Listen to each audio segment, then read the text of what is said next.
Hello and welcome back to Live in the Hive with me, Katie Bessant. And today I'm joined by the lovely Jane Mack. Jane, hello. It's great to have you on the podcast today.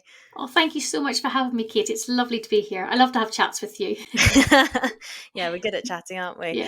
Yeah. So I'd love to find out a little bit more about your journey in the holiday Mhm. let industry. So if you could tell me and my listeners a bit more about you and how you got started. Yeah, of course. I go back to like 2010. Excuse me.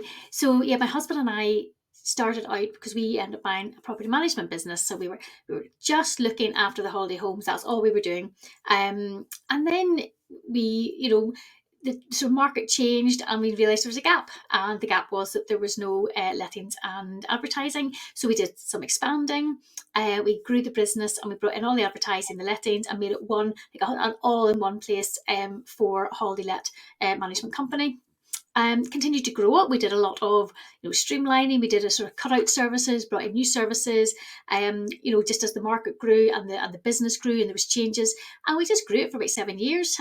Things were growing great. We got up to like 7 staff from just the two of us, so all was going really well. And then we were approached by a large national company. They wanted to buy us.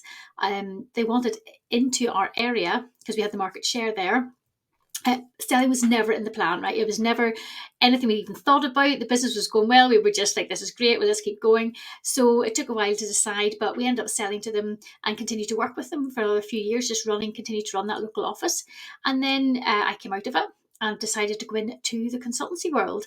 And after a few dabbling in a few different areas, just to sort of see, oh, what can I do? What will I do in this sort of consultancy side? I decided to niche back in and go right back into the holiday letting side. And I thought, well, I've got like 10 years of experience and knowledge and like hands-on experience as well in a property management company. So I thought that's what I'll do. I will help other people grow their businesses and help holiday homeowners with their properties, and that's what I will do. So that's what's brought me around to doing what I'm doing now. But it was, it was one of those things that, back in 2010, that's where it all began. Amazing. So, yeah, you managed lots of different holiday lets when you Yeah. had your business. What were some of the biggest challenges you faced when managing holiday lets and especially multiple lets at a time? Yeah. Yes, managing multiple lets does tend to have its challenges, that's for sure. I say one of the biggest ones would be resources, because you rely on so many other resources, not only just your own team, but like housekeeping. Housekeeping is always the hardest part of it, because there's never enough housekeepers to help you with all your changeovers. And the more properties you have, the more housekeepers you have.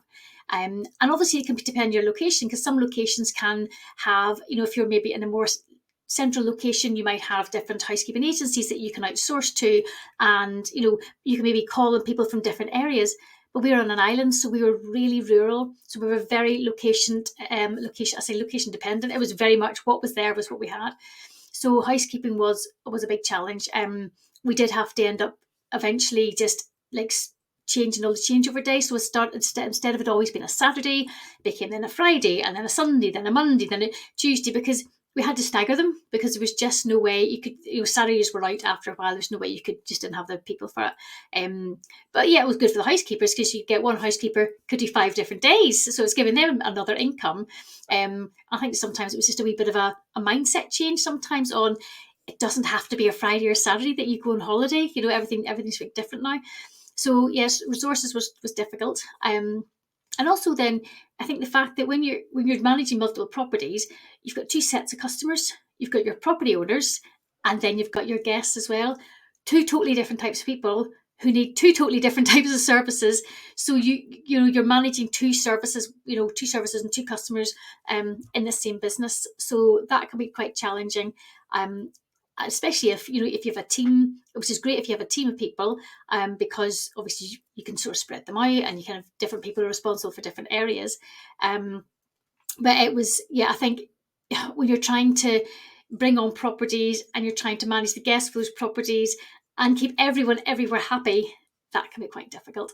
And I think I got very sort of, I was very focused on how we did things through the processes, and how, having really good processes in place and having everything documented, and but also just being really clear on things like our services we offered. It was really clear, this is the service, this is what we do for it, this is the charge, this is what we offer, rather than trying to have lots of different services and trying to appeal to everyone's individuals, different needs. It was like, no, this is what we do. So we had to keep it quite clean and clear, if you like, and quite simple, so that you had, this is what we do. If you want the service, this is what we offer. You can't start offering offshoots of one service and I'll have a bit of that one and a bit of that, because it would just turns into an absolute nightmare. So yeah, I think just having that, really keeping everything quite simple and really clear with what we do, really did help. And just have a really good structure in place.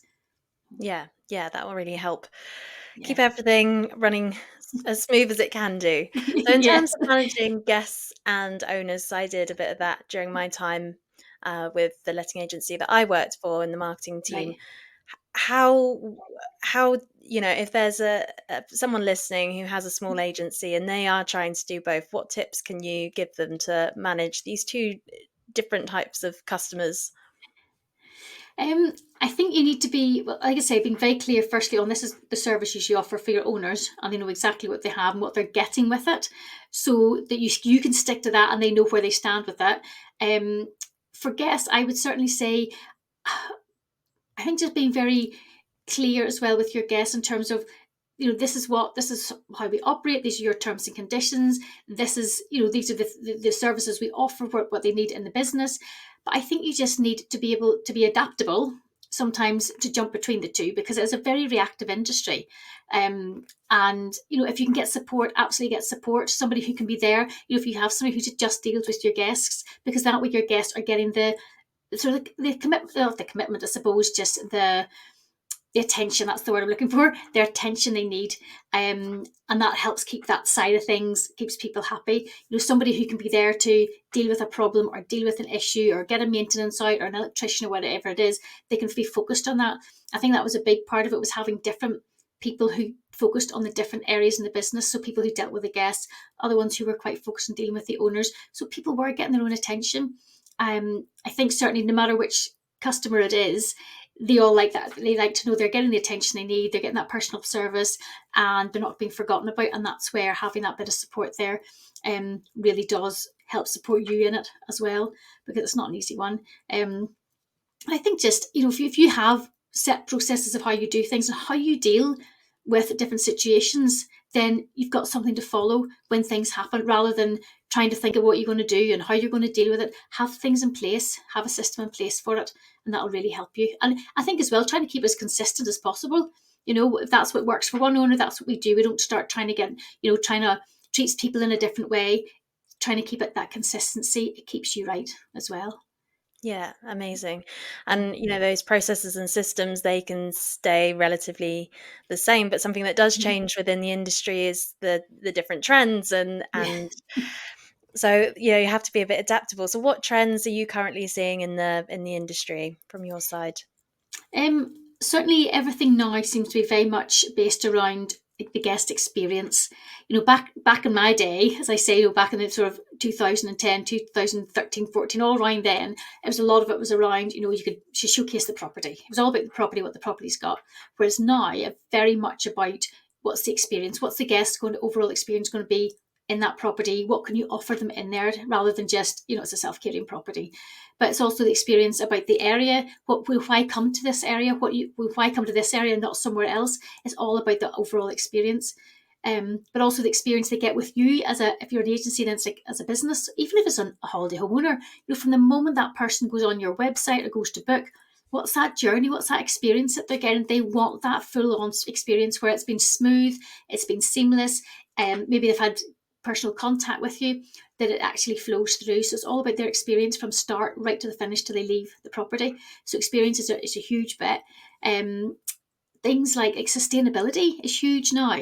I'm seeing more and more statistics out there. And I read one the other day that said it was something like 70% of travellers will look at sustainability when they're choosing where to go and where to stay. And certainly from I suppose, an ecological point of view, there's so many little things that you can do. And I know people are getting involved in different things with it, but I think there's a lot more out there that people don't know about in sustainability. How to make their property more eco-friendly. And there's lots of different ways to do it. But sustainability now, people are really looking for that type of place to go to that they know that they're, it's environmentally friendly, that they're helping contribute to it as well. And even in the area, people like to now travel to an area and get involved in local projects that are to do with some form of sustainability or, environmentally friendly. They like to get involved. So there's lots to do with that, but that's a huge one. And I think there's a lot of people out there, like Vanessa D'Souza Lag, she's got Sustonica, there's Bob Gardner out there. They're all really pushing the sustainability side of things. So I think that's really just going to grow and grow and grow. I think it's definitely worth for people to start really looking into and having an idea what can they do, even if something small, what can they do in their property, let them start standing out of it to show that you're getting involved in this. Other things I'm seeing a lot of as well is like collaborations with local businesses. That's very big. I think people are now starting to see the benefits of it, to their business, but also the benefit to that local business, because it's like showcasing each other's businesses and it's supporting locally as well. So that's quite big. I think more and more places are now putting a lot of local projects in, like welcome packs, or have sort of connections or discounts or some form of collaboration with local businesses where and I would say definitely the other big trend coming is the technology and the automation and the AI that's coming on. It's evolving so fast. There's so much out there now. It's quite mind blowing. I think there's so much out there. People will do struggle to get their heads around it, but I think as well there's people need to really kind of embrace it. I think start embracing the things that are out there which are coming. Try them out and see if it can make your life easier and simpler. Then embrace it and use some of this technology that's coming and just learn more about it. I think that's just really good for taking your business forward. And as I say, if you can automate more things and make things simpler, then that's way better for everybody else. So it is. Yeah, automation is amazing. Just Yeah. makes life so much easier, doesn't it? Yeah. Oh, Yeah. totally. Yes, totally. So for those owners or potentially agency owners who are just getting started and maybe, are feeling quite overwhelmed of all these things that they know they have to do, and they want to be doing all this sustainability stuff and having a look at AI, and it's just, where do I start? So what tips do you have for new holiday cottage owners to set up their property or their agencies for success? Yeah, I to be honest, I would probably start with keeping a really good focus on like the guest experience, because essentially you want those guests to come to you, but you then want them to enjoy their stay. You want them to leave a great review, and you want them to return, and you want them to refer others to you. So if you can, that at least gets if you sort of nail that guest experience, then that'll start working for itself. If people are starting leaving 5-star reviews, that's nice, a great marketing tip tool for you, and you don't have to do anything as a guest, doing it for you. If you can incentivize people to do referrals, then again, once again, they're doing the work for you and you're getting the guests in. So I think the guest experience is so important, because that's where your reputation is going to grow as well. It's getting that on board. And also just things like, really taking a look at how the properties are set up. So whether it's an individual property or it is people who, they are looking after, multiple properties, being very aware on how they are being set up. So obviously, you really want to maximise the revenue potential of the property, and you want that showcased on websites, so with their photographs. So things like one of the things I did years ago was did training with Visit England, Visit Scotland for their quality assurance programme. So there's loads of things that they can put in place in the property to make sure that they can sort of maximise the use of the property for the guests, so that the guests have everything at hand that they would need, that they've maybe got options. So we, always remember one of the things we used to talk about is like in the living room, have different types of seats there. Not everybody wants to slush into a big soft sofa. Some people maybe have back problems or mobility issues, so maybe need a more sturdy chair that's easy to get in and out of. Or, like I love a tub chair. I love sitting in a tub chair. They're a stronger back, they're a bit more, a bit more upright, different things like that gives people options. And if you're sitting in a sofa, is there somewhere to set your drink? Do you need a nest of tables that makes it easy for people to sit there, put their drink down, rather than setting a glass of red wine on the carpet or whatever? We things like this that makes it easy. So a lot of it's about, you want to get that great experience, but let those properties kind of showcase the properties themselves and give the guests that really good time in there. Make it simple for them. So I think property setup's really important, because once again, that's where a lot of your reviews are going to come from. That's what's going to sell on the website as well, when people first see those pictures. So I would definitely say focus on that. Other things, I am still a true believer in having a bit of that personal touch in the business. Now, I know there's a lot of AI out there which will answer guest emails and queries and do it all for you. And I'm also behind that, because I think that's great as a tool to help maybe make your life a bit easier and quicker. But I still think there is a real side of personal touch that people like. I think as well that personal trust helps. Well, the personal touch helps get the trust with your guests and your property owners as well. At the end of the day, people buy from people, don't they? And I think sometimes we've got to go back to that basics of actually speaking to your customers. I think a lot of people, I'm not saying you have to speak to them all every single day of their holiday, of course not, but it's just about having that bit of connection with them, because once again, people, when they start to talk to you, the business owner, they start getting that trust, and they feel that they're wanted there, they feel appreciated. And so yeah, I'm a big one for a bit of personal touch in the business in some way in that customer journey. And everyone's business is different. Some people will have an office where people can come in, some people won't have an office, but how can you bring that personal touch into the business? I think that's really important. Yeah, great tips. And so you mentioned about sort of maximizing your revenue and obviously maximizing bookings. A lot of people are in very sort of seasonal areas, Mm-hmm. so they may struggle more for bookings during the shoulder months and the winter. So what are some effective marketing strategies that you used in the past to maximize bookings and also revenue? Yeah. One of my biggest things was we made a change over after so many years, where we redid all our photographs and we staged them. So we set the tables, we showcase what it might be like to dine outside, using outside space. We lit the fire so people could see, well, actually, this is perfect for a winter booking, because look at the fire lit. There's maybe a nice bottle of wine beside the fire, and try to let people experience, or imagine, what if I was there in winter, what could that be like? Oh, lovely, look at that lovely big fire that's set. Or if I was there in the summer, look at where I could sit out and have my coffee in the morning. So it's the staging the photographs to let them try and sell that experience, really. And let people see, oh, this is why I could come to this property outside the summer, or in the different times of the year. And certainly if you have things like a fire or a stove, get it on, showcase that side of it, let people see why they can come at different times of the year.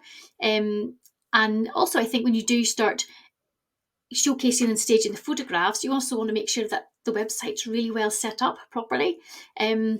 Because essentially, those people get on the website, you want them to stay on, you want to convert them to a sale and not jump off. So it's really setting it up so that they can see you've got your proper terms and conditions in place, and that they can understand things like your cancellation policies, where do they stand if they have to cancel, and what, make it really clear to them, because it builds trust with them as well. They can see, they want to feel safe and secure that if they book through your website, if something happens, will you get your money back? Or, is my money safe? And that's always a big issue for people. So I would say really looking at the website, and making sure that it is really optimized for gaining trust with your customer, but also optimized for your SEO. Do the behind the scenes work with your website. Absolutely do it. Get those keywords on. Now, I'm not an SEO expert in any way at all, but I have my own website, and I've had to learn, obviously, about that. And literally, as much as I can do is do with the keywords is what I know to do. But once again, it's just another step in the process. I think things like, there's tools out there like dynamic pricing, and I know there's a bit of controversy. Some people love it, some people don't, so it works great for people. I think these types of tools can be really effective to a level. I also think still a wee bit of human touch sometimes. Actually check your competitors, see what they're charging. But sometimes, if your dynamic pricing is working, it can attract the right guest at the right price when you might not be maybe looking at that. Especially in, if it's doing it all and aligning it within your area. So that can be a good way just to attract maybe those more, as you say, shoulder month bookings, winter bookings, by just getting the pricing right for them. But it's just using these types of tools. I know quite a lot of the PMS systems maybe have it integrated into them, for some of them that do, but use these things, use all those features that you've got, because they're there for a reason. So if you've got a feature, get on, use it, and use it to the best as you can in order to drive those bookings. And also, I would say an email list, I think email lists are what you hear everyone talk about now. Is get an email list. You need an email list, and for some people, it's quite hard to get that, to know what to do with it, to set it up. There's loads of systems out there that can do it.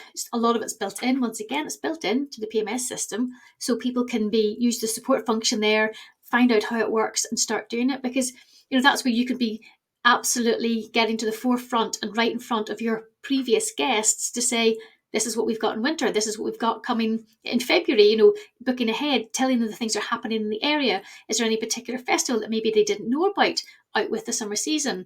Showcase your property in winter, be telling what it's like. All these things that they may not be thinking about, put it out there, let them see it and right in front of them in their email, and it keeps you forefront of their mind as well. So definitely, an email list is absolutely a great way to keep in touch with your guests.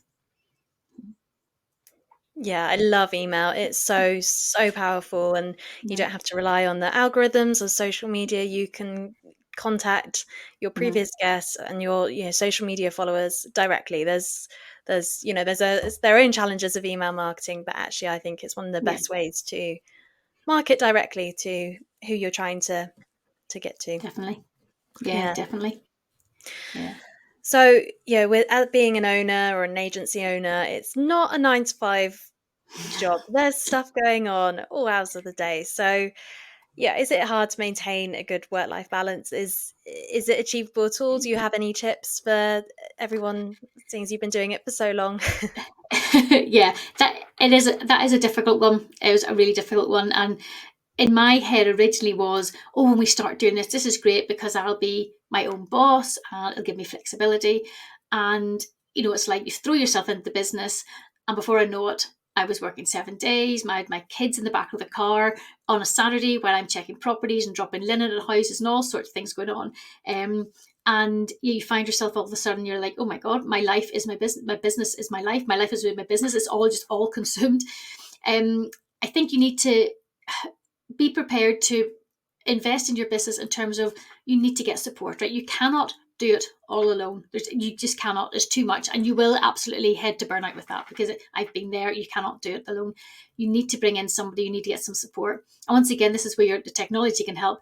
Automate as much as you can that will run in the background, that you don't have to be manually intervening in.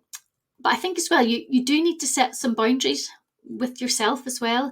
It's very easy when it's your business to get so caught up in it that, you, like, for example, let me give an example of, like, I would get quite, say I've had a guest who heating broke down, and maybe I couldn't get hold of them when I got hold of the plumber, but I couldn't get hold of the guest and what was happening. I would get so kind of worked up thinking, I need to tell them, so I'll phone them, I'll email them, I'll go past the house, and then I'll go home and I'll worry about them all night. And there's a time when you think, you need to stop. You can't have perfection. You try to make everything perfect, and it won't always be perfect. And you'll try to please every single person. You'll never please every single person. And this is where I think you need to set your boundaries and go, do you know what? This is what I've done to try and help them. I can't do any more. That's me now. I think you need to be really clear on, if you are going to have to give yourself, certain days off in the week, you need to give yourself that time off. It's very hard to do, and especially if maybe you've just got new staff in, you think, oh, I can't leave them, or they're not trained enough, or whatever it is. But I think if you get the right people, you need to start being able to trust your staff as well, but trust your team, so that you can take that bit of time off. And I used to take off, I think there was 1 year I took a total of 14 days off in the whole year. That's what I took off, which is not sustainable in any way at all. And I also had two small children. So when I got to a stage where illness would kick in, and you kind of start to fall out of love with your business a bit when you get to that stage, I started to take an extra few days, and then 3 days went to 5 days, and 5 days went to a week, and in the holidays and things, and realised my business didn't fall apart just because I took a week away.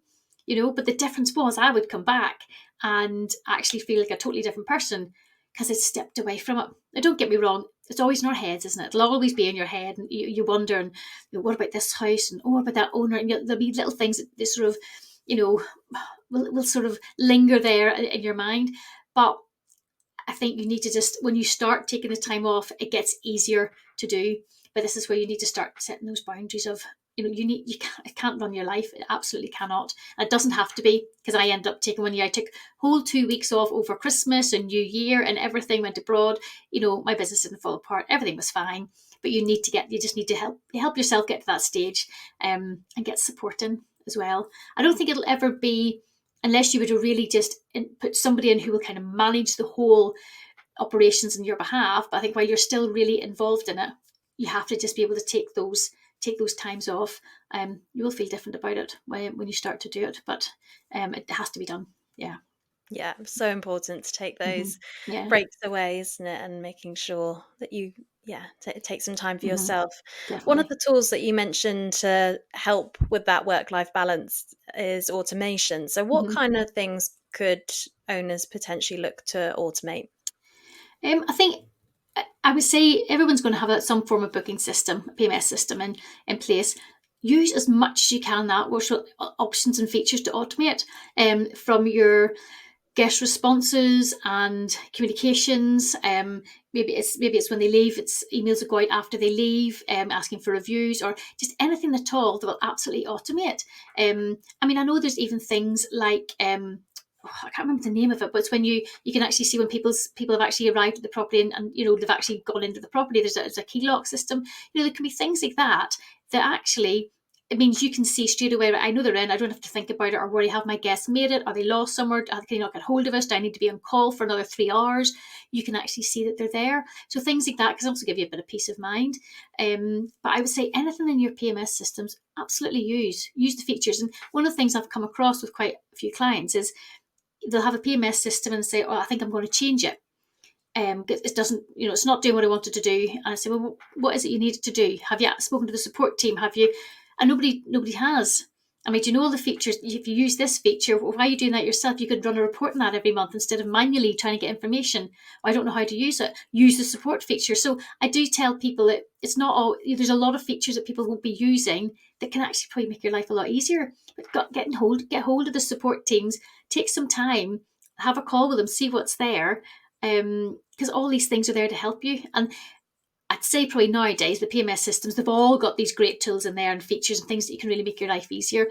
Embrace it and use it. And I know it takes time. You have to have a call for an hour, and then you've got to learn it and do it. But it all pays off in the end. If it's going to just free up some of your time and give you a wee bit of peace of mind as well that these jobs are being done.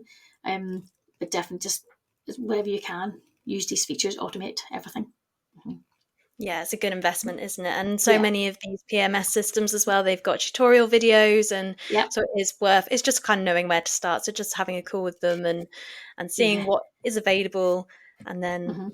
setting some time aside and making sure you Totally. implement those Oh, definitely. automations. Yeah, definitely. Mm-hmm. So also with this podcast, I know a lot of owners are listening, and they're probably alone in hosting their property, and Mm-hmm. sometimes when things go wrong, it can feel like you're the only person that's ever gone through this. So I'd love to know about your worst guest experience, so that people that are listening, if they've had an awful experience, it doesn't happen often, but it does happen. So I just want to give them some reassurance. So what's your worst guest experience? Okay, worst was obviously it'll come down to a really, really bad changeover, and that's the ones that can really knock people and make you feel as if, is this worth it? I can't do this anymore. We had guests who were in, they booked for 14 nights, so in for 2 weeks, and we always offer a mid-holiday changeover in between. They didn't want it, and we find about 9 out of 10 always take it. There's always one or two don't. Anyway, this family, and it was I think it was six people plus a baby in the property, didn't want it. Thought okay, and it just so happened after a few days of just been out and about around our properties. It was near a few of our other properties, and one of my team had said, oh, that's really strange. I went past the house, it was about 2 in the afternoon. All the curtains were closed. I thought, right, okay, maybe they've had a late night, maybe the baby's sleeping or whatever. Never thought anything much of it. And then we were passing another couple of days later. All the curtains are still closed again. And it was a bungalow, so we could see it was bedroom curtains, it was living room curtains, we could see. I thought, So of course alarm bells start to ring a bit, and you think, right, what are you hiding in there? What are you doing in there? You don't want anybody to see. So the fact that there was no mid-holiday changeover, we thought, right, okay, this could be a nightmare going in after 2 weeks. So anyway, we did try, I can't even remember what we did, but we made an excuse to go to the property. and I can't remember what it was. Anyway, we went up, and one of the girls came back. She says, because it was very, the door was just opened a little bit, but she says, I can smell smoke in there. Somebody's smoking. I thought, oh my God, right, okay. So anyway, they left after, I think, 12 days. Yeah, they left after 12 days. And we thought, oh, right, okay, fair enough.